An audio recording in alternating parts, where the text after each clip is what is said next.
Smart Bourse vous est présenté par Tikeo Capital.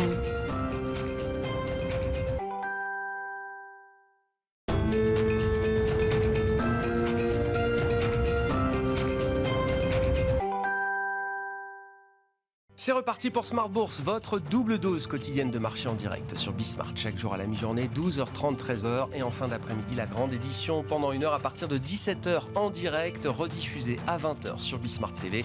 Émission que vous retrouvez chaque jour en replay sur bismart.fr et en podcast sur l'ensemble de vos plateformes. Au sommaire de cette édition ce soir, jour d'échéance mensuelle sur les marchés. Les trois sorciers de Smart Bourse sont donc convoqués pour cette émission. Nous les retrouverons dans un instant avec un bilan de cette échéance qui n'est pas aussi négatif que l'échéance précédente. L'échéance du mois de septembre a été très compliquée pour les marchés. On a touché des points bas importants fin septembre. Et puis, depuis le début du mois d'octobre, on sent quand même qu'il y a peut-être un peu moins d'appétit pour la baisse, on va le dire comme ça, sur les marchés actions, alors que la correction obligataire, elle, a connu une nouvelle phase d'accélération. On peut parler même peut-être d'un breakout, un nouveau breakout sur les taux courts et les taux longs américains, qui sont les taux directeurs évidemment aujourd'hui dans le monde, puisqu'on a un 2 ans à 4,60 et un 10 ans américain qu'on a vu traiter à 4,30 et plus au cours des dernières heures. C'est un mouvement encore de 50-60 points de base depuis le début du mois d'octobre sur la courbe de taux américaine. Et dans ce contexte, on peut noter quand même une certaine résilience, peut-être des indices actions, question qu'on posera évidemment aux sorciers dans un instant. Et comme chaque troisième vendredi du mois, jour d'échéance, c'est jour également de pédagogie boursière avec les équipes du Café de la Bourse, et c'est Louis Yang, cofondateur du Café de la Bourse, qui sera avec nous en plateau à partir de 17h45 pour traiter le thème des trackers et des différents produits indiciels sur les marchés.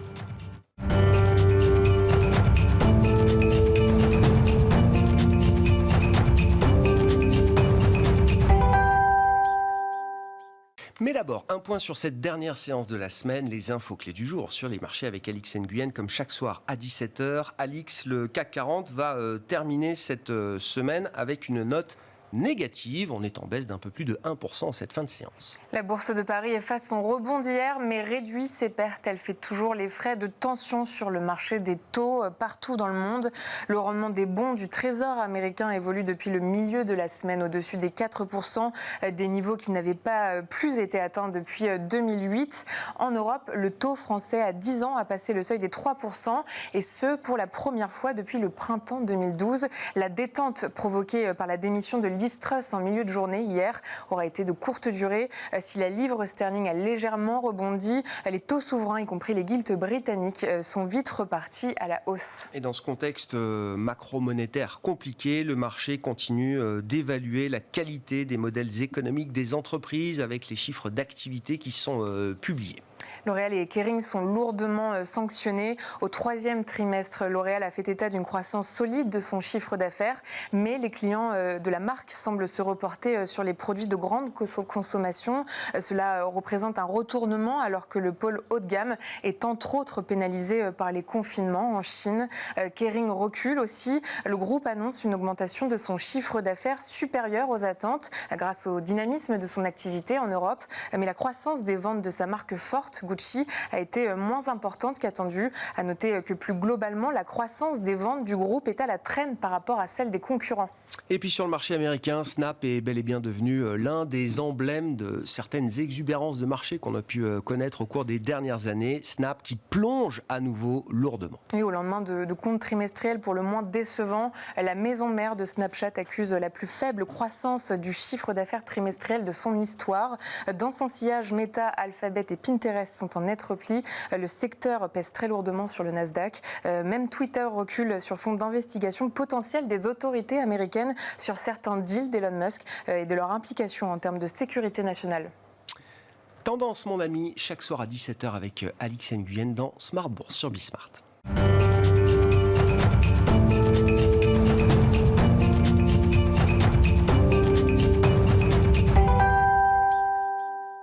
Les trois trois sorciers de Smart Bourse sont donc convoqués comme chaque troisième vendredi du mois pour l'échéance, une échéance mensuelle. Aujourd'hui, celle du mois d'octobre. Romain Debré est avec nous en plateau, membre de la cellule info d'experts de Bourse Direct. Bonsoir Romain. Bonjour. Ravi de vous retrouver. Jean-Luc Hussac avec nous également, Perceval Finance Conseil. Bonsoir Jean-Louis. Bonsoir. Merci d'être là. Et merci à Philippe Béchat d'être avec nous également. Bonsoir Philippe. Bonsoir. Vous êtes le président des Éconoclastes et rédacteur en chef de la Bourse au quotidien. L'échéance de septembre était le 16 septembre. Celle d'octobre aujourd'hui 16, ouais. 16 septembre, il me semble. Ouais, 16 septembre. Du 16 septembre au 21 octobre. On a à peine baissé, Romain. 1% pile. Mais bien bougé. C'est presque rien. C'est presque une échéance positive. Presque, oui, si on compare à la précédente, on avait connu une baisse de 440 points. Là, c'est 61 points de baisse sur un mois. C'est toujours une baisse, c'est toujours des marchés très nerveux, très volatiles, et c'est toujours un schéma qu'on avait évoqué ensemble au mois de juin dernier déjà, en disant que les bear markets étaient longs. Ça va rester long. J'aurais des chiffres à vous rappeler. À ce sujet, ce qui est intéressant de noter, c'est qu'à la fin et à l'échéance du mois de septembre dernier, beaucoup de positions sur les contrats futurs n'ont pas été reconduites, de l'ordre de 15% à peu près sur l'Eurostoxx, n'ont pas été réouvertes. Donc, on le rappelle, le troisième vendredi du mois, les contrats futurs arrivent à échéance. Et là, les opérateurs peuvent décider de les reconduire, de les rouler, de les transférer sur le mois suivant ou pas. Et là, il y a une bonne partie de la position ouverte de nombre de contrats qui n'a pas été reconduite. Et on a continué à baisser au cours de ce mois-ci. Et pendant la baisse, eh bien, on a vu l'augmentation du nombre de contrats sur le futur CAC 40 de 4%, dans 1% de baisse, donc sur le futur CAC 40, c'est pas beaucoup. Sur l'Eurostoxx, la position ouverte, globalement, depuis l'échéance précédente, elle a baissé de 11%. Donc, il y a une diminution de l'intérêt dans de la baisse relativement canalisée. Sur le S&P, la position ouverte, elle a augmenté de 8% dans un marché qui a baissé de 6%, qui a donc sous-performé le marché européen. Donc, il y a des choses qui se passent, et en tout cas, un élément clair, c'est que la pression baissière diminue. Alors, de là à en déduire une hausse, non, mais on sait qu'un des éléments et un des postulats pour qu'un marché remonte, c'est déjà une diminution de la pression baissière et une diminution des volumes dans la baisse. Et on a quelques éléments qui vont dans ce sens-là. Je déflore un peu le sujet, mais, on va y aller. Il faut y aller. C'est le moment. Il faut y aller. Voilà. Mais ça, on peut imaginer, Romain, que vu les niveaux qu'on est allé chercher, les niveaux techniques qu'on est allé chercher fin septembre, qu'on a peut-être revus même au cours de certaines séances du mois d'octobre, c'est des niveaux qui appellent les vendeurs à la prudence. Ah oui, sûrement, c'est clairement. Ils n'ont pas reconduit à chaque fois, et on l'a vu dans plusieurs séquences, il y a eu des séquences de baisse de 3 ou 4 jours d'affilée, au cours desquelles il n'y a pas eu de pression baissière complémentaire. Vous savez qu'on la mesure avec le nombre de contrats ouverts sur les futurs notamment. Ça, c'est un élément intéressant, puisque sur les actions, il y a un nombre d'actions qui a été émis. Ça peut changer suite à une opération sur titre, mais c'est très encadré. Sur les futurs, sur les contrats à terme, la position ouverte évolue en fonction de la pression. C'est-à-dire que les arbitragistes sont là pour équilibrer l'évolution du futur par rapport au cash. Et donc, cette pression baissière, elle est mesurable, et il y en avait beaucoup, beaucoup moins. Ils sont effectivement très prudents, et on a vu des rebonds intéressants. Alors, pas de soutien à l'achat, ou de façon très timide et très ponctuelle. On a eu cette séance de hausse de 4% dans le courant du mois. Le 13 octobre, là, cette séance... Non, la séance de début octobre. 4 octobre, c'est ça, sur une séance, le CAC prend 4%, effectivement. Mais dans un volume de 4 milliards. Donc on comprend que le volume est faible. Une journée moyenne sur le CAC en ce moment, c'est moins de 3 milliards. C'est-à-dire que c'est pas beaucoup. Mais 4 milliards dans 4% de hausse, c'est qu'il n'y a pas beaucoup de soutien acheteur non plus. Donc voilà. Mais avant de se retourner, et surtout un marché baissier comme dans celui dans lequel on se trouve, eh bien, il faut des éléments longs. Je vous redonne des chiffres de statistiques de bear market. Oui. Depuis la Deuxième Guerre mondiale. Alors le pourcentage de baisse, il n'est pas très significatif, c'est entre 20 et 56%. Bon, la fourchette est tellement large. Mais en revanche, la moyenne, c'est 388 jours de bear market. Si on prend le CAC 40 au 3 janvier, ça fait 291 jours à aujourd'hui. Si on part du S&P et du point haut de novembre, ça fait un peu plus. Et la recovery moyenne pour revoir les cours des plus hauts, c'est 879 jours. C'est-à-dire que c'est un processus long. On l'avait déjà dit en juin, mais on redonne les chiffres maintenant, on a un peu avancé. Ça reste donc baissier. Il n'y a pas d'invalidation de la tendance baissière. Il y a des micro-signaux de retournement à très court terme qui sont en train d'être mis à mal, même aujourd'hui. Mais en revanche, moins de pression baissière et des vendeurs qui sont un peu plus prudents. Reste que si on regarde sur le nombre de contrats, le nombre de positions ouvertes déclarées en vente à découvert sur les valeurs. Elles font l'objet d'une déclaration auprès de l'AMF. Ça a un petit peu augmenté. Il y en avait 96 la dernière fois qu'on s'est vu, donc le 16 septembre. Et là, il y en a 101, donc un tout petit peu plus. Il n'y a pas de renforcement majeur.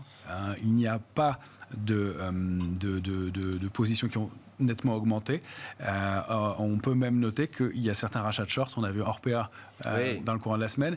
Et la réaction d'Atos aujourd'hui fait probablement partie de ces positions de rachat de short, au moins.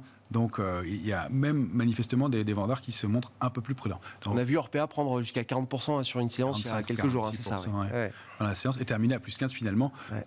Ça, c'est typiquement un mouvement de rachat de short. Il n'y a pas d'élément particulier pour faire changer la tendance. On note que les opérateurs, et on entame cette nouvelle échéance des marchés dérivés avec toujours très peu d'intérêt. Ça, c'est intéressant, notamment à Paris, et avec de la couverture toujours dans les portefeuilles, des opérateurs qui restent prudents, donc peu d'intérêt, des opérateurs assez en retrait, assez prudents. C'est toujours la spéculation qui drive.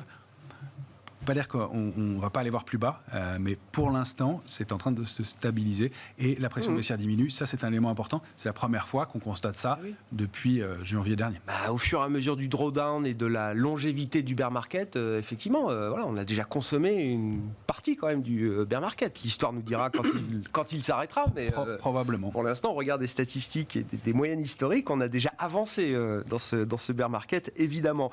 Jean-Louis, est-ce qu'il s'est passé un truc en octobre différent des semaines et des mois précédents ? Il n'y a plus de relais à la baisse. Oui, mais c'était un peu prévu parce que justement, il n'y avait pas de complaisance sur ces marchés. La volatilité implicite est restée constamment très élevée. Donc ça veut dire que les différents acteurs étaient protégés, achetaient même des protections, restaient méfiants. Et donc... on a eu un mois, si vous voulez, sans conviction, je dirais. Beaucoup d'anticipation, beaucoup de contre-pieds.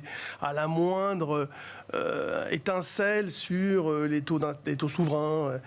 On a eu, si vous voulez, un mois qui nous a montré une très grande présence des algos. Il y a eu beaucoup d'arbitrage face justement à des spéculations assez importantes, à l'achat surtout. Et pour moi, c'est vrai que le risque pour la fin de l'année, et même pour la suite, il est peut-être asymétrique. C'est-à-dire qu'en fait, risque de baisse faible. Le marché a montré en fait qu'il ne voulait pas baisser, ou il ne pouvait pas vraiment, sauf nouvelle extrêmement violente, bien évidemment, mais il ne veut pas baisser. Et j'avais dit, normalement, avec une volatilité implicite comme ça, on évitera l'effet domino à la baisse. Et une bonne nouvelle, comme par exemple la fin du conflit entre l'Ukraine et la Russie, qui peut... on ne sait jamais, arriver à tout moment, peut-être pas demain matin, mais avec un cessez-le-feu à discuter, vous pouvez avoir une réaction des marchés extrêmement violente à la hausse, avec un euro-dollar, un euro qui pourrait... Genre la réaction vaccin Pfizer-Moderna, novembre 2020. Pour moi, oui. Non, parce que la fin du conflit russo-ukrainien, c'est pas le retour à la vie d'avant. Hein. Oui, mais c'est quelque chose... Alors que les vaccins, ça permettait d'imaginer le retour à la vie d'avant. Ouais. Le jour J, si. Oui. Mais enfin bon, si on revient là-dessus, c'est compliqué, cette histoire d'annonce, comment elle a été annoncée. Enfin, c'était une surprise. Là, c'est quelque chose qui est très, en effet, surveillé. Évidemment, c'est différent, mais.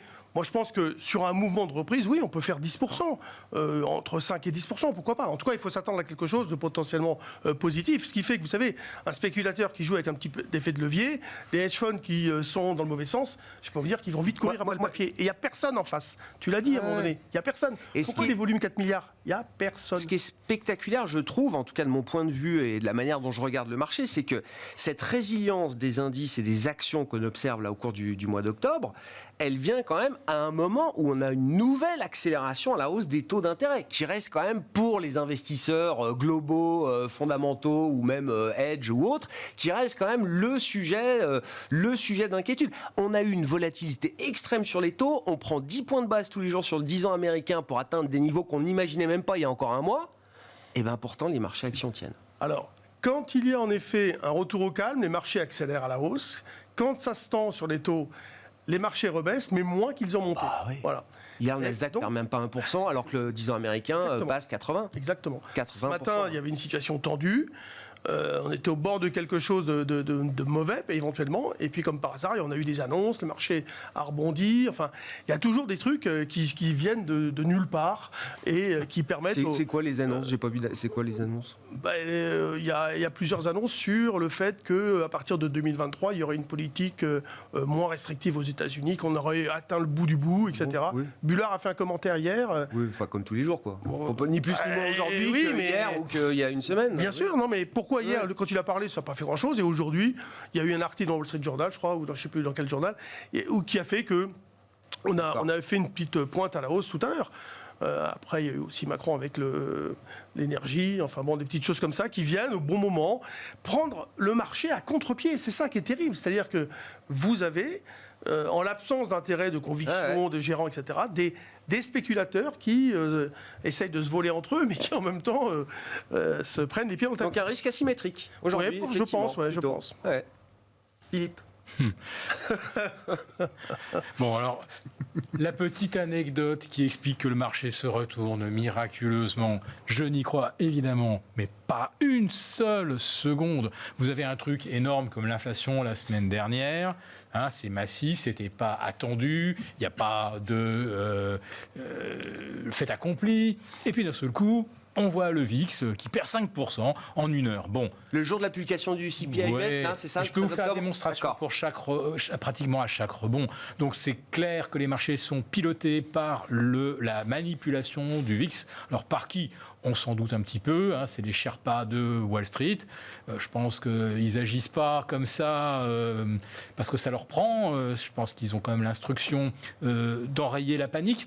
Or, tous les algos sont asservis à l'évolution du VIX. C'est-à-dire que si le VIX se détend, d'un seul coup, les algos repayent et inversement. Donc, il n'a jamais explosé à la hausse, le VIX. Mais il a toujours été sous contrôle, c'est bien ce que je dis. Ouais. Absolument. Entre 28 et 34,50. Voilà. On l'a souvent observé. 34,49. 34,49 voilà. Et on le teste et pas plus. Absolument sous camisole. Et 33 dépassé 34,5, ramené immédiatement à 33 puis 32. Voilà, c'est quelque chose qui est absolument systématique. Donc, on sait qu'il n'y a plus de volume. La volatilité, la liquidité, elle s'est évaporée.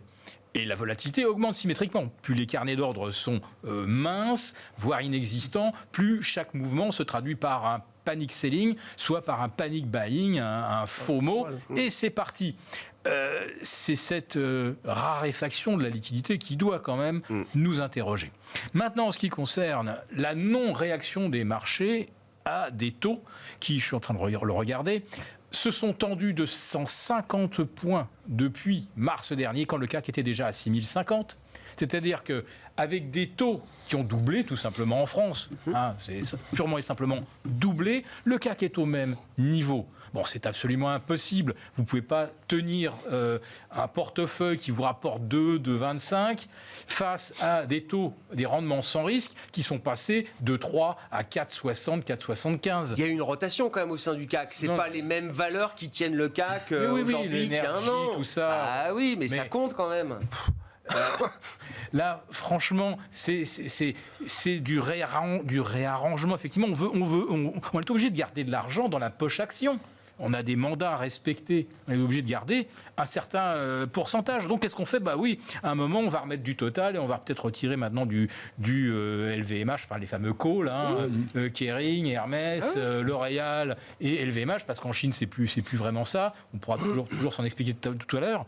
Mais là, les réarrangements au sein du CAC, oui, c'est simplement parce qu'on ne peut pas sortir. Donc, on se couvre. On s'est couvert et on est encore couvert depuis des années, en fait. Ça fait des années qu'on dit que étant donné que les banques centrales ont obligé tout le monde à acheter des actions la fourche au creux des reins, tout le monde s'est couvert au fur et à mesure.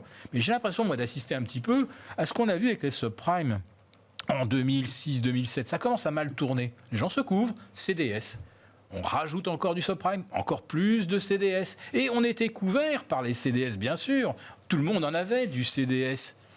Et c'était les monoliners qui étaient les assureurs crédits qui vous offraient cette assurance. Et puis le jour où d'un seul coup on a voulu faire jouer l'assurance, personne ne pouvait payer. Et là j'ai un peu l'impression que là aussi on fait une confiance absolue dans des poudres synthétiques, tout ce qu'on veut, en se disant je suis assuré, mais assuré auprès de qui ? Je suis assuré auprès d'une contrepartie. Et cette contrepartie, si elle subit des pertes gigantesques, comme sur l'obligataire, où à l'instant on est à moins 22% depuis le début de l'année sur le T-bond, disons, la référence absolue. Nous en sommes à la 12e semaine de baisse consécutive. La 12e. Dans un canal, mais parfaitement linéaire, et il n'y a pas de signe de capitulation qui ferait que, d'un seul coup, les taux, d'un seul coup, ils atteignent les 5. Il y a donc l'idée, et on en a beaucoup parlé au cours du mois d'octobre, avec en plus la crise britannique, la crise du gilt, etc. Il y a l'idée de la montée du risque systémique. C'est-à-dire que ça se rajoute un petit peu dans l'équation, la crise inflationniste, la crise géopolitique, la crise énergétique, la crise économique, tout ça, c'était déjà bien brassé par les marchés. Maintenant, il y a la question du risque pour la stabilité financière, comme on dit. On ne sait jamais quand, d'un seul coup, la confiance cesse d'être là. Liz Truss se fait élire sur un programme qui était quasiment une décalcomanie de la Great Tax Reform de Donald Trump. D'ailleurs, Liz Truss, elle est issue d'un think tank basé à Londres dans lequel il y a tous les ultralibéraux. Mais on est plus en 2016. Mais voilà. Il y a plus d'inflation qu'en 2016, donc c'est pas le même schéma monétaire. Mais il y a quelque chose qui a changé et qui fait que cette tax reform supprimée de l'impôt pour les plus riches, pour les entreprises, etc., ça avait ravi les marchés en 2016 ou 2017 quand ça a été mis en place. Et puis là, d'un seul coup, ça ne passe pas. Mais pourtant, c'est très bien passé. Au Parlement britannique, quand elle a présenté son plan de relance, tout le monde a applaudi. C'était merveilleux. C'était le plan Trump numéro 2. Puis d'un seul coup, les marchés... ils l'ont pas accepté. Voilà. Donc voilà, à un moment, ça marche jusqu'au moment où ça ne marche plus. Le stop soudain. Voilà. Jean-Louis. Ouais, les indices, c'est un peu, c'est l'arbre qui cache la forêt également. Attention, on sait au niveau des gestions qui n'ont pas de visibilité, en tout cas celle qu'ils ont est très mauvaise, ils se sont vraiment recentrés sur les indices et il y a un vrai crash, mais alors plus qu'un crash sur les mid et small cap. C'est un bain de sang, on est bien d'accord. Donc ils ont recentré leurs investissements sur les indices, avec un S, les indices, et ils se sont protégés. Moi, je crois donc pas vraiment au choc systémique à la baisse qui pourrait donc déboucher sur un effet domino. Et parce que justement, il n'y a pas de complaisance, il y a quand même aussi beaucoup de liquidités encore, et les marchés peuvent rester comme ça très résilients. Avec alors l'histoire de la liquidité, c'est la volatilité de la liquidité qui est assez incroyable. Pourquoi ? Parce que quand les algos sont hyper présents, les algos, ils vont être à l'achat et à la vente. Et tout d'un coup, quand il se passe un phénomène quelconque, là, si jamais il faut payer, l'algo va annuler son ordre de vente et va payer. Et c'est pour ça que c'est très rapide et très violent et très incroyable. On voit bien sur le futur. C'est linéaire sur 30 points. On disait à l'époque... Mais c'est quoi ? Il n'y a pas d'état d'âme là-dedans. Non, il n'y a pas d'état d'âme. C'est une machine qui enlève les ordres de vente et qui paye. Et inversement. Et donc, on observe des mouvements qui sont très déstabilisants. Les opérateurs peuvent se dire, mais qu'est-ce qui se passe ? Et en fait, non, c'est vraiment des phénomènes endogènes au marché qui amènent ces mouvements en l'absence de vraies convictions d'acteurs, comme les gestions, qui, encore une fois, ne peuvent pas se permettre de prendre trop de risques dans un contexte économique, géopolitique extrêmement dangereux. Vu comme vous le décrivez, je reviens quand même, Jean-Louis, ça paraît pas très sain. Et pourtant, vous dites, la résilience, elle est éprouvée là au cours de ce mois d'octobre. Moi, j'ai dit avant qu'il ne pouvait pas y avoir d'effet domino. Et donc, vous voyez qu'il n'y en a pas. Et moi, je suis basé... Oui. Non, mais attendez, vous vous rendez compte les mauvaises nouvelles que nous avons eues tous ces derniers temps, c'est phénoménal. On s'en rend compte, on en parle tous les jours. Oui. Voilà. Donc, on ne peut même pas les lister sur une feuille.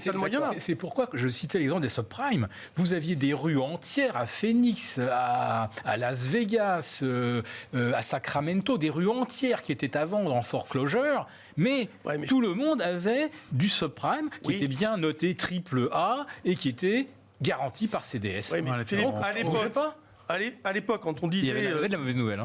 Il y a un fort danger avec ces produits, etc., tout le monde, moi je me souviens, j'étais un des premiers à en parler sans savoir exactement où on allait ni de quoi on parlait, mais j'étais sensibilisé et on nous disait non mais t'inquiète pas, il n'y a pas de problème, tu racontes des bêtises, etc.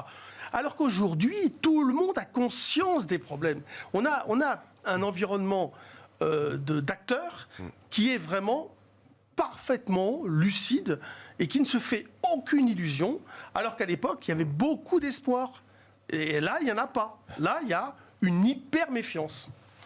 Romain, vos commentaires, et puis j'aimerais bien revenir sur cette idée, est-ce que le marché est indiciel ou est-ce que c'est quand même un marché et des investisseurs qui regardent les publications d'entreprises? Est-ce que ces résultats d'entreprise sont arbitrés? Est-ce que c'est une vraie nourriture pour le marché dans une période qui va monter en puissance? On aura les GAFAM la semaine prochaine.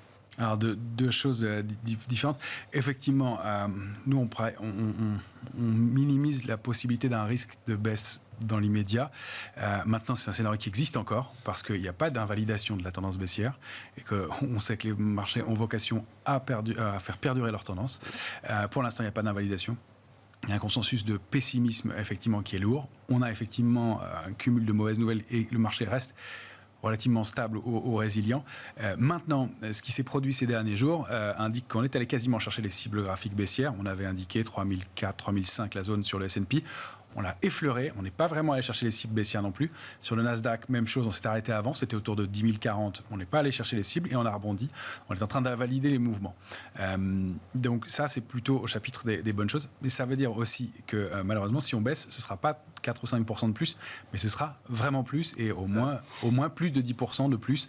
Dans ce cas-là, toujours à faire donc aller faire des nouveaux plus bas, des vrais nouveaux plus bas. Donc là, il faut, et il est en train de se mettre en place peut-être une stabilisation de court terme qui se produit sous forme de petites structures. Au mieux, ce sont des petites structures qui se mettent en place et elles donnent entre 6 à 10% de rebond sur les différents indices. 10 pour le S&P, 6 pour le CAC. On peut aller chercher en gros, au mieux, à mon avis, 6005 sur le CAC, 6480, 6005 au mieux. Ça, c'est horizon, par exemple, pour l'échéance novembre. Fin de l'année. Je pense que c'est le mieux qu'on puisse envisager dans ce contexte-là. Pourquoi il n'y a pas de liquidité dans le marché? Parce qu'il n'y a pas de visibilité. Quand il y a un problème identifié, on peut utiliser des méthodologies pour essayer de mesurer et de savoir combien de temps ça va durer. Pour l'instant, on ne sait pas mesurer quelle va être la météo, notamment, qui est un des facteurs cruciaux. Donc, en cette absence de visibilité, et puis d'évolution des politiques monétaires non plus, qu'on n'arrive pas très bien à mesurer non plus, même si on sait qu'elle est dure et agressive pour l'instant. Donc, on est en retrait complet. Et personne ne prend l'initiative dans ce marché-là, on le voit bien. D'où ces contre-pieds, d'où ces écarts, d'où ce manque de volatilité. Donc, on ne peut pas exclure une jambe de baisse complémentaire marquée. Ce n'est pas celle qu'on price le plus, mais on ne peut pas la racheter. En tout cas, si ça se passe, ce sera fort. Pour l'instant, ce qu'est en train de montrer le marché, c'est qu'il a l'air de stabiliser et qu'il se passe des petites choses sur différents actifs. Alors, pour répondre sur la question des résultats, oui, il les observe et il les observe à la loupe, les résultats. La question qu'on se pose, c'est que pour l'instant, ils sont plutôt bons. En moyenne, même si à peine 20% du S&P a publié, c'est plutôt bon. À Paris, c'était à peu près un tiers de publications. C'est plutôt bon et c'est même assez excellent. Et on voit que l'accueil est assez frais quand même. LVMH, elle publie en hausse de 22%, au-dessus du consensus. Elle termine en hausse de 1,79% le jour même, après avoir progressé de plus de 3% dans la séance. Le CAC termine en baisse de 0,09% ce jour-là, dans un volume de moins de 3 milliards. Donc, il les observe, les résultats, et on pourrait le disséquer comme ça sur plusieurs jours. L'Oréal publie bien hier, elle progresse un peu. Et non, elle perd 3% ou 3 ou 4% aujourd'hui, l'Oréal. J'ai pas les chiffres. Oui, si, elle perd, c'est ça. Forestia publie à plus de 31% de hausse du résultat, et elle a un PER extrêmement bas et elle baisse sur l'annonce de ses résultats aussi. Elle baisse moins en fin de séance. Ça fait peut-être partie justement des éléments et des dossiers qui sont à surveiller dans l'immédiat. Mais donc, il y a cette asymétrie. Et qu'est-ce que ça va être si les publications sont mauvaises? Alors, la semaine à venir va être extrêmement intéressante parce que ça va être une nouvelle échéance des marchés dérivés. Ce qu'on sait du mois d'octobre, c'est qu'il a été on l'a accueilli complètement sans tendance, sans prise d'intérêt, sans prise de décision. C'est ça qui ressort de cette échéance. Personne n'a rien voulu faire. Pour l'instant, il y a très très peu d'initiatives et on accueille le luxe fraîchement et le début de l'automobile pourtant excellent de façon assez timide aussi, alors que ça fait partie des valeurs qui surperforment dans les médias. Renault surperforme nettement. On parle tous, et on entend tous parler de Stellantis, qui a un PE de 2, et qui, pour l'instant, ne décolle pas, même si elle surperforme un petit peu. Donc ça reste quand même assez timide. Et arrive la semaine prochaine, les GAFAM, les PMI, les premières estimations de PIB, d'inflation, la décision de la BCE. Oui, non, mais ça va être lourd la semaine prochaine. Qui va aller prendre des risques dans ce marché-là? Il vaut mieux rater 5% de hausse et aller se positionner un peu en retard dans un marché qui va être franc que d'aller prendre un risque complémentaire. Maintenant, on atteint effectivement ce pic et il se passe des choses sur certaines valeurs. Il y a quand même dans tout ça des valeurs qui surperforment. On a vu Imerys, Manitou. Il y a Somfy qui a l'air de stabiliser aussi. Il y a OVH sur lesquels il se passe des petites choses. Veralia qui a très bien publié et qui a plutôt emballé le marché, effectivement. Qui a plutôt emballé le marché. Donc il y a les dossiers et c'est probablement un vrai changement de paradigme qui se met en place et qui va être long. Et quoi qu'il en soit, même si on arrive à sortir par le haut de cette séquence-là actuelle, de ce mois-ci, il faudra consolider parce que les figures sont petites. Donc on aura très probablement, tout dépend d'où on va partir, mais des répliques baissières. Et donc, même si on arrive à remonter à 6300, 315, 6480, peut-être dans le meilleur des cas, il y aura des répliques baissières ensuite. Ça, c'est à peu près certain dans les semaines qui viennent. Donc, ça ne va pas être un marché de tourpeau. On le sait, c'est une séquence qui va être longue. Et c'est, je pense, comme ça qu'il faut l'analyser. Mais sortir de la logique indicielle, clairement. Regarder les dossiers individuellement. Faire des paris en amont, c'est difficile. Mais Veralia, à la veille des publications, et la structure est intéressante. On voit un seul secteur qui sort du lot pour l'instant, il n'y en a pas. Alors on peut regarder l'automobile qui frémit un peu, on peut regarder le secteur bancaire qui a surperforme un petit peu, mais il n'y a pas de signal d'achat franc et net sur ce secteur-là encore. Il y en a un seul qui surperforme et qui tient vraiment plus que les autres, c'est le secteur énergétique. On en avait pas mal parlé, sous forme de panier énergétique. Malgré la baisse des cours, enfin on pourra en dire un mot peut-être, mais malgré les 2, 3, 4 mois de baisse marquée quand même des cours des prix de l'énergie, vous dites le secteur en bourse tient bien. Il tient très bien. Ouais. Et les valeurs vont bénéficier de la hausse des prix. Et si on regarde l'indice Thomson Reuters CRB, j'empiète un peu sur les matières premières, mais il a l'air d'avoir une configuration plutôt de consolidation et de latéralisation qu'une structure de retournement. Alors, ça peut devenir un retournement, mais ça peut consolider. Et les prix des matières premières à ces niveaux-là, ça peut permettre aux valeurs de surperformer. Et c'est ce qui est en train de se mettre en place tout doucement. Donc ça fait partie des secteurs qu'on a envie de surpondérer aujourd'hui. Philippe, matières premières, on dira un mot des devises avec vous aussi, mais matières premières, allons-y, puisque Romain a ouvert la boîte des matières premières. Oui, parce que ça fait quand même des mois que ça baisse les matières premières. Commencer par le pétrole. C'est une baisse qui a encore du potentiel pour vous, ou est-ce que ça peut être un moyen de repartir de l'avant sur les prochains mois? J'ai tendance à penser que les sommets qu'on a vus mi-mars, on ne va pas les revoir de sitôt. Non. Bon, parce qu'il y a la composante gaz qui a complètement faussé. Bon, on va dire hors excès du mois de mars. La tendance sur le pétrole, c'est le deuxième poids lourd. On est dans une tendance baissière, il y a des rebonds, ça repart de 80, 82, 83, ça remonte à 94, mais ça reste quand même dans le canal baissier. Alors j'ai lu, je ne sais plus quel spécialiste disait que il pourrait y avoir du shortage de cuivre, il manque. Ah oui, de la pénurie. Pénurie de cuivre. Oui. Oh bah il y a des alertes là-dessus. Voilà. Oui, bien sûr. Autre métal industriel qui est l'argent. Donc l'argent, il se fait laminer, c'est le cas de le dire.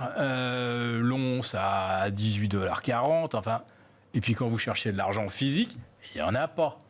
Donc je me dis, il y a un moment où qu'est-ce que les marchés représentent vraiment? Enfin, essayer d'acheter une pièce en argent, c'est 33 à 36% de prime directe. C'est-à-dire que l'once est à 18,40, il n'y a pas une pièce en argent d'une once à moins de 23, 24 $.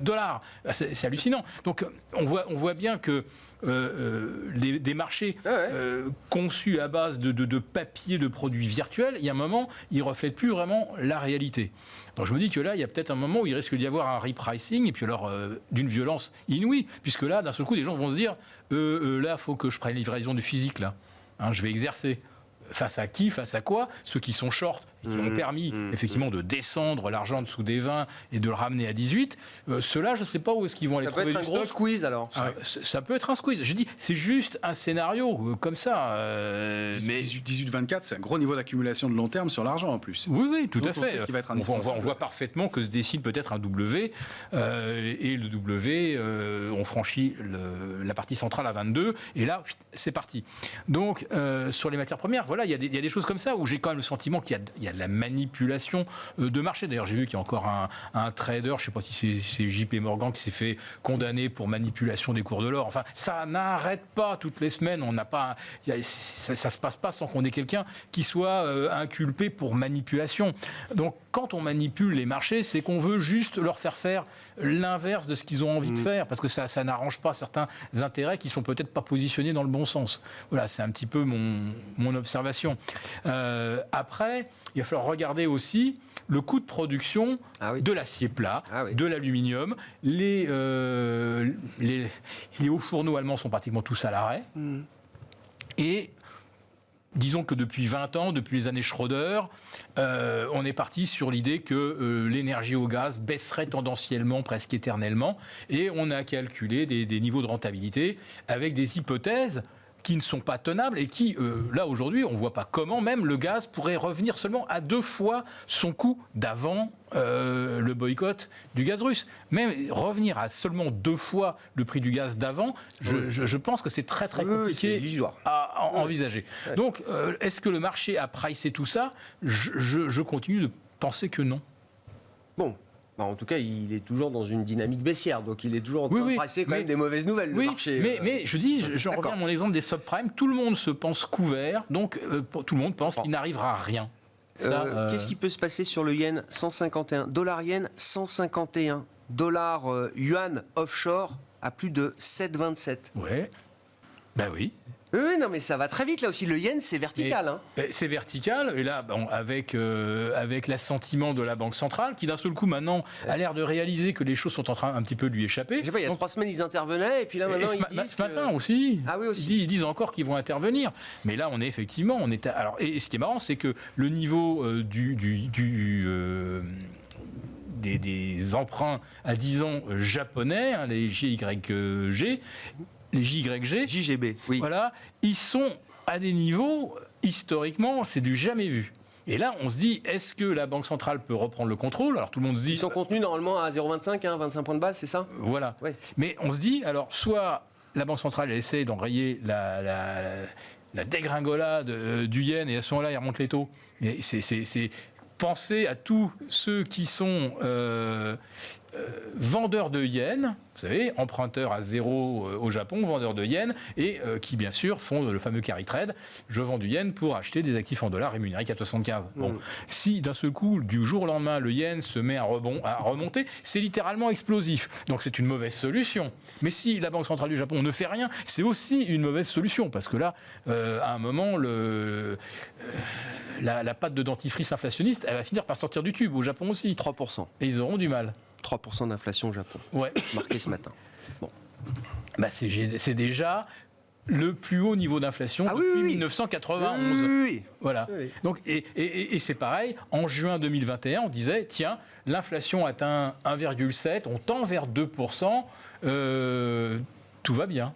Voilà. Mais là, je dis, le Japon, il faut surveiller ça de très près, parce que là, un retournement du yen, dans un sens comme dans l'autre, ça va être... Il y a des accumulations de positions énormes, effectivement, absolument, sur cette position dollar-yen. Sur les devises, finalement, quand on a parlé du dollar-yen, l'euro-dollar paraît assez stable, Jean-Louis. Depuis quelques semaines, depuis le début du mois. Il y a eu un gros décrochage en septembre, quand on casse la parité, là, et puis après, la tendance est baissière depuis longtemps. Le dollar a vraiment explosé. Ce que peuvent dire les Américains aux Japonais, c'est toujours la même phrase, c'est le dollar est notre monnaie et votre problème. Et là, en effet, les Japonais ont des très gros problèmes. Enfin, parenthèse, probablement à un moment donné, ils iront vers le resserrement monétaire. Il n'y a pas vraiment le choix. Enfin, je sais pas, d'après ce que j'ai lu. La Banque du Japon se réunit la semaine prochaine, on verra. Bon. Et l'eurodoll, lui, sur le plan graphique, c'est clair, c'est toujours baissier, mais c'est vrai qu'il stabilise pas mal. Moi, ça m'a permis, si vous voulez, dans cette phase de stabilisation, d'abaisser les niveaux à partir desquels on va pouvoir neutraliser, puis passer acheteur. Donc maintenant, au-dessus de la parité, je repasse à neutre, et à 1,02, on repasse acheteur. Vous voyez, au départ, je me souviens, on était à 1,15, Philippe m'avait dit « Oh oui, mais il est loin ton niveau !» Oui, mais t'inquiète pas, il va baisser. Et la tendance fait que L'eurodoll est resté constamment baissier. Nous sommes restés constamment baissiers malgré parfois des rebonds techniques. Et aujourd'hui, le retournement, enfin on va dire à 1 et au-dessus, on arrête de shorter, on est neutre. Et donc ce qui permet, par exemple aujourd'hui, d'acheter des calls 1. Vous voyez, on se prépare, si vous voulez, à cela. On se dit, moi, à partir du moment où je vais me projeter, je vais vendre, par exemple, à 0,98, 0,99, et on achète le call à partir duquel, justement, le strike va nous permettre de dire que au-dessus de 1, c'est neutralisé sur le plan graphique. Et 1,02, on passe acheteur. Voilà. En tout cas, c'est donc on commence à élaborer des stratégies avec cette idée-là. Voilà, c'est-à-dire que la préparation, c'est l'achat du call. Voilà, c'est l'achat du call, de l'option, qui va nous permettre d'être efficace dans cette phase éventuelle de rebond et de retournement. Et pas de retour sur 0,83. Alors, moi, si tu veux, pour l'instant, tant qu'il n'y a pas d'indication de rebond, on peut aller... à un moment donné, il faut pas, c'est très important de ne pas se fixer de limite, parce que quand on est parti de 1,20, et pour aller chercher 0,96, il fallait ne pas se dire on va s'arrêter à parité déjà. Vous voyez, déjà, 1, ça paraissait le bout du monde. Et on l'a enfoncé, alors qu'on avait tenu dessus. Donc... je ne sais pas. Je ne sais pas où on va, mais pour l'instant, c'est toujours, en effet, vendeur. C'est tout. Moi, je vends systématiquement. D'accord, mais le signe de stabilisation, quand même, on voit bien peut permettre d'envisager aussi d'autres schémas. Il y a une stabilisation, une amorce de quelque chose. Bon, il faut du temps. Hein. De toute façon, les phases ne se font pas en 30 secondes, comme tu le disais, sur les actions...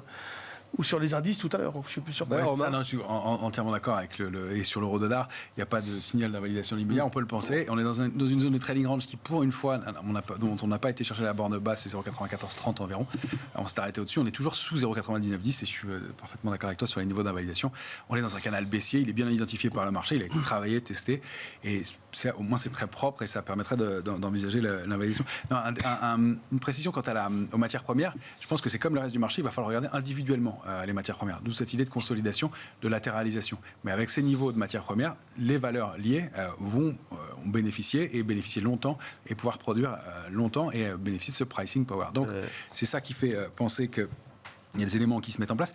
Pareil pour le reste du marché, la séquence longue, il faut rappeler que quand les grosses mains prennent des positions, elles le prennent sur le long terme. Le secteur énergétique, on en avait parlé en début d'année, on voyait que c'était un secteur fort dans un marché qui baissait. On a appris quelques mois plus tard que ça faisait partie d'une des grosses allocations de Warren Buffett, par exemple. C'est ce qui se passe toujours, et il continue à surperformer, et je pense que c'est le cas. C'est ce qu'on va essayer de détecter dans ce marché, et c'est ça qui est intéressant. C'est qu'il y a des phases de distribution dans le marché, dans lequel elle baisse, puis il y a des phases d'accumulation. Une phase d'accumulation, vu les volumes, pour l'instant, c'est assez timide, encore une fois, mais ça se fait toujours de façon timide et dans des moments de pessimisme, et ça peut être très long. Et c'est là où je pense qu'il y a effectivement des niveaux bien identifiés, et sur le CAC 40, si vous regardez à court terme, c'est le gap de vendredi dernier, vendredi 14, qui va être un niveau à regarder, entre 5899 et 5910. Celui-là pourrait être un gap de rupture avec la tendance précédente. Pour l'instant, on ne l'a pas comblé, on n'est pas retourné à l'intérieur, on le préserve. Donc ça, c'est le niveau de court terme, c'est dans la séquence à quelques jours, quelques semaines. En dessous, on a une zone 5677, 5740, qui est notre alerte de moyen terme. Il ne serait pas bon non plus de retourner dans cette zone-là, et on espère que les choses se stabilisent au-dessus. Et puis, le retournement baissier se ferait sous 5600, où là, vraiment, on irait attaquer d'autres points. Donc ça, ce sont les zones à observer. Manifestement, entre 5006 et 5008, il y a de l'accumulation qui se produit. Et quand on va chercher ces niveaux-là, on les retrouve sur l'Eurostoxx depuis plusieurs semaines. Il y a des mèches fortes et des niveaux. Des mèches basses, c'est-à-dire que je parle de mèches, pardon, en termes de bougies graphiques. Quand on va tester ces niveaux-là, on rebondit relativement rapidement. On ne s'envole pas, mais on accumule. Et c'est dans ces phases longues que les grosses mains construisent leur position sur le long terme, et on voit qu'il y a des titres qui arrêtent de baisser, Dassault Systèmes qui évolue depuis juin dernier entre 61-80% et 50% de retracement pile de toute la hausse Covid. Donc il y a des choses qui stabilisent. Ça ne veut pas dire que ça n'aille pas plus bas, mais il y a manifestement quelque chose qui se met en place, et je pense que ce sont ces niveaux-là qui sont à regarder et observer, et voir si on arrive à les préserver pour déclencher des choses un peu plus solides et un peu plus construites sur le moyen ou long terme. Mais ça va être encore long, et au moins jusqu'à la fin de l'année. Oui, Philippe. Oui, alors, moi, j'ai identifié un secteur en particulier qui me paraît en situation de grande fragilité, de grande vulnérabilité. C'est le secteur immobilier aux États-Unis, notamment les constructeurs de maisons individuelles. Il faut regarder ça de très près. Regardez vos charts. Vous allez voir. C'est quoi, des baisses de combien? C'est déjà pour les promoteurs là, on est revenu sur les plus bas de l'année. On est en train de menacer ces supports. Derrière, c'est 30% la baisse. D'accord. Bon. Et juste petite question, parce que là, promoteur immobilier à surveiller. Bon, oui, l'immobilier, je crois que sur des marchés comme aux États-Unis ou le marché anglo-saxon, on regarde beaucoup l'immobilier. Le marché, ce sera les publications des GAFAM la semaine prochaine. Parce que le marché américain est toujours aussi, la dynamique du marché américain est toujours aussi dépendante, corrélée à la dynamique boursière des FANG, des GAFAM. Apple vaut toujours pas loin de 3 000 milliards, vaut toujours environ un cinquième du Nasdaq 100. Si ça se passe bien. Ces corrélations, ces poids n'ont pas changé et donc. Non, pas vraiment. Non. Si les GAFAM baissent, le marché baisse, quoi. Et pour nous, les calls, le luxe. Oui, les calls, le luxe. Idem. C'est pour ça Kering, qu'il faut faire L'Oréal, du stock Hermès, picking dans ce et marché-là. Plus et sortir un peu de la logique indicielle qui est un travail plus compliqué pour l'instant. C'est pour ça qu'on n'a pas de logique sectorielle non plus qui se met en place. Jean-Louis, conclusion? Non, mais tout a été dit, je crois. Non, moi je reviens à l'idée que le risque est peut-être plus asymétrique aujourd'hui. Ah oui, moi je pense, c'est à moins qu'il y ait une catastrophe qui nous tombe dessus, hein, bien évidemment. Mais je pense que les marchés peuvent repartir tranquillement. Enfin non, ils repartiront pas tranquillement, ça sera nerveux, ça restera nerveux, bien évidemment. Mais ils peuvent tenir en tout cas. Ah ouais. Donc l'idée d'aller chercher des achats sur des points bas, moi c'est 5620 le point bas que j'avais donné la fois dernière, en disant voilà, là je dis qu'on a peut-être un point bas potentiel, ça a marché. Je l'avais dit 4 jours avant, alors que souvent je dis je ne donne pas de support, de niveau. Donc si on y retourne, on peut recommencer. Mais c'est vrai que moi j'avais fait un peu d'assaut système. C'est des niveaux de décision, de prise de décision. Et pour quelques valeurs pour conclure, si vous voulez, sur l'indice CAC 40, il y en a quand même qui surperforment. Legrand, Schneider Electric, Publicis, on en avait parlé, qui était performant, très belle, qui tient très bien pour l'instant. Puis il y a Safran et Airbus, qui étaient un peu oubliés, un peu en retard sur le marché, et qui donnent des signaux intéressants, qui tiennent mieux que le reste de l'indice pour l'instant. Merci messieurs, on se retrouve dans un mois, les 3 sorciers de Smart Bourse, chaque 3e vendredi du mois à 17h, en plateau avec nous, Romain Daubry, Bourse Direct, Jean-Luc Cussac, Perceval Finance Conseil, Philippe Béchal, les Éconoclastes et la Bourse au quotidien.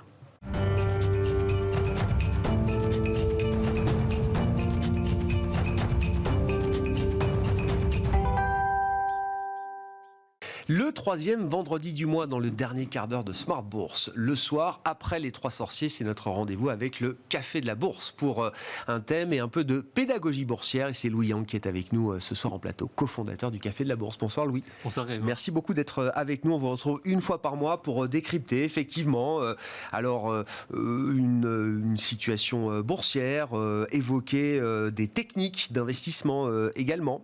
Et là, on va parler d'une catégorie de produits, alors qui est devenue une catégorie de produits vedette aujourd'hui dans l'investissement boursier, les trackers. Qu'est-ce qu'un tracker, Louis ? Alors, les trackers, c'est un produit d'investissement qui permet, comme son nom l'indique, de suivre un indice. Ça peut être un indice phare comme le CAC 40, le Nasdaq ou le Dow Jones, mais ça peut être un indice sectoriel. Ça peut aussi traquer des matières premières, des devises et aussi des crypto-monnaies. Donc, c'est un produit assez couteau suisse et qui est aussi disponible donc via un compte titre, parfois sur des PEA, et aussi parfois sur certains contrats d'assurance vie en unité de compte et même certains PER. Oui, c'est ça. Voilà, oui, il faut regarder dans quelle enveloppe on peut mettre ces produits, mais c'est des produits qui sont, comme vous dites, couteau suisse aussi, qui peuvent s'adapter à pas mal d'enveloppes disponibles pour les investisseurs. C'est ça ce que vous disiez, ça s'est beaucoup développé.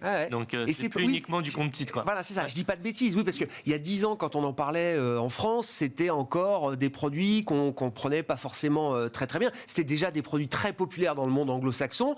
Là, oui, la France, l'Europe s'est mise aux ETF et aux trackers en l'occurrence. Exactement, ouais. Qu'est-ce qui différencie les trackers les uns des autres ? Il y a différents types de trackers, Louis. C'est vrai qu'il y a différents types qu'il ne faut pas confondre, parce qu'il y a des différences. Là, on a parlé des ETF, qui sont évidemment les plus connus, qui sont devenus vraiment, on va dire, un placement essentiel pour l'investisseur en bourse.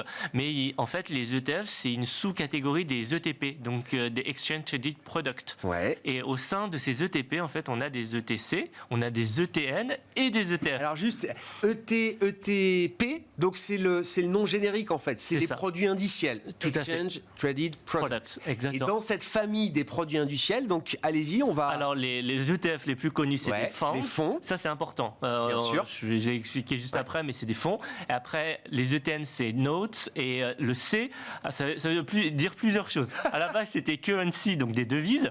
Mais maintenant, ça peut être le C de crypto. Ça peut être aussi le C de commodities, donc de matières premières. Donc ça revient sur ce que je disais, c'est très large. Et concrètement, c'est similaire. La seule principale différence, c'est vraiment que les ETF sont des fonds. Et les fonds en Europe, ça a certaines règles qu'il faut respecter. Notamment, par exemple, je pense au fameux 10% d'actifs à pas dépasser. C'est-à-dire que du coup, on ne peut pas trouver un ETF en Europe sur le Bitcoin, donc sur un seul sous-jacent. Mais par contre, on va trouver un ETP sur le Bitcoin. Je comprends, effectivement. Derrière chacune de ces catégories, il y a des réglementations différentes. Et pour les ETF, c'est la réglementation des fonds qui s'applique effectivement à ce type de Le reste étant des titres de dette, si on veut être précis sur l'aspect juridique. Mais après, au niveau fonctionnement, je pense que c'est surtout ça que c'est l'idée du tracker. Voilà, ça exactement. reste l'idée du tracker et de suivre la tendance effectivement d'un sous-jacent. Pourquoi on investit dans les trackers? Avec quelle perspective ou quel type d'idée, quel type d'approche d'investisseur en fait on investit dans les trackers? Alors il y a différentes possibilités. Justement, c'est en fonction de sa stratégie, on va pouvoir vraiment utiliser les trackers différemment. On peut être effectivement un investisseur buy and hold, c'est-à-dire on sélectionne les meilleurs trackers, on les conserve dans la durée et on fait peu d'ajustements. On peut être aussi, ça c'est une stratégie qui se prête bien aux ETF, être sur du momentum. Le momentum, c'est-à-dire aller sur les indices les plus performants à court terme, avec le principe qu'à court terme ils vont continuer à surperformer. Donc ça c'est des stratégies assez classiques qu'on peut mettre en place avec des ETF. Et après on a aussi des ETP ou des ETF plus spécifiques. On a des ETP leverage and short. Donc ça veut dire que leverage, ça veut dire qu'il y a un effet de levier qui va être greffé sur l'ETP. Donc ça veut dire que concrètement, si on investit sur le CAC 40 ou même sur une valeur, parce qu'avec l'ETP, par exemple l'ETP sur Tesla, on peut amplifier les variations du sous-jacent. C'est pas forcément une bonne idée, il faut faire attention. Non, surtout que ça va dans un sens comme dans l'autre. Donc soit on est dans le bon sens et c'est décuplé, mais si on est dans le mauvais sens, c'est la même chose. Et short, c'est intéressant parce que ça permet de protéger. Enfin, c'est lorsque l'indice baisse, le tracker augmente. Donc ça permet d'anticiper une baisse et de se protéger. Donc ça, c'est et il faut rappeler aussi, historiquement, ces produits-là étaient aussi utilisés comme des produits de couverture dans des portefeuilles, d'où ces produits short, effectivement, qui permettaient de couvrir certaines positions. Après, on peut l'utiliser comme étant un tracker indiciel et chercher à shorter le marché. Oui, voilà, comme exactement. on dit, profiter de manière pure. Plus offensive. Mais attention, évidemment, ces stratégies sont à risque et les effets de levier multiplient évidemment la prise de risque. Parce que je pense que c'est bon aussi de rappeler que ces produits-là, il y a un risque de perte en capital déjà. Sûr. Alors, si on va sur du levier, là, effectivement, il y a les risques qui sont décuplés. L'intérêt des trackers, ça reste aujourd'hui les frais de gestion quasiment nul. Oui, c'est un intérêt parmi d'autres, mais effectivement les frais, si on les compare aux OPCVM, les SICAV classiques, là on est en dessous des 1%. Après ça va dépendre si c'est des trackers, plus on va dire l'indice est simple, plus le tracker va être bon marché, mais grosso modo on est sur des frais de gestion inférieurs à 1% annuel, contre souvent plus sur les OPCVM classiques, et en plus il n'y a pas de frais d'entrée, frais de sortie ou autre. Ça permet aussi de construire une allocation. Est-ce que l'utilisation des ETF se développe de plus en plus dans la manière de créer une allocation boursière? Il y a des ETF thématiques aujourd'hui. Enfin, on sent qu'il y a quand même un marketing, il y a une production d'ETF. Il y a les ETF Smart Beta aussi. Smart Beta. Ouais.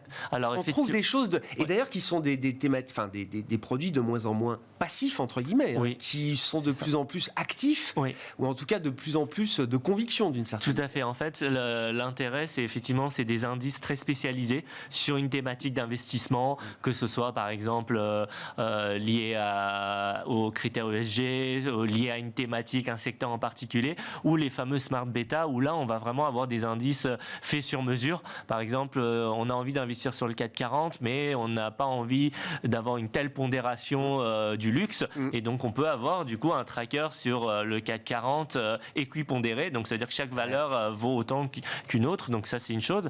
Et effectivement, au niveau des stratégies, on peut même aller sur des stratégies pour jouer la volatilité actuelle ou pour être dans une certaine stratégie de gestion, type gestion value, etc.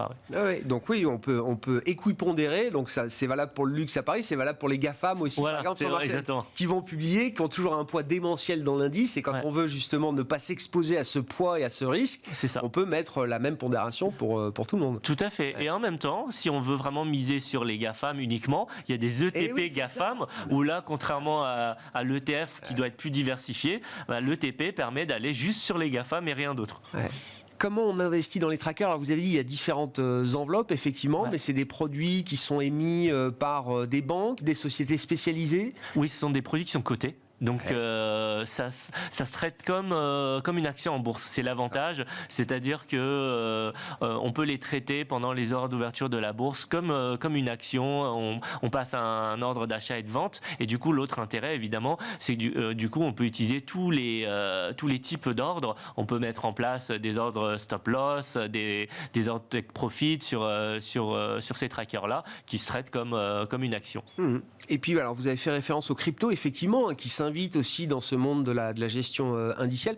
C'est quoi l'intérêt d'avoir un produit indiciel sur une crypto ou sur un panier de crypto aujourd'hui Alors, il y a plusieurs intérêts. Le premier, c'est un côté un peu pratique, en fait. Ouais. C'est-à-dire qu'avec son compte titre classique, on peut aller sur une crypto-monnaie. On n'a pas besoin de passer par un exchange. On a connu encore des risques de piratage d'exchange récemment et de gros exchanges. Sinon, il y a aussi la solution Cold Wallet, mais bon, là pareil, c'est une clé USB, c'est un peu différent.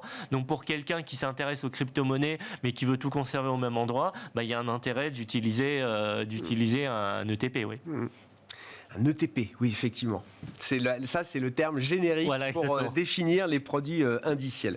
Merci beaucoup, Louis. Merci de nous avoir éclairé sur ce monde des produits indiciels, des trackers, effectivement, qui sont des produits de bourse faciles d'utilisation, on va le dire comme ça, et qui ont accompagné la démocratisation de l'investissement ces dernières années en France, notamment. Louis Yang, qui était avec nous en plateau, cofondateur du Café de la Bourse, que nous retrouvons chaque 3e vendredi du mois dans Smart Bourse sur Bismart.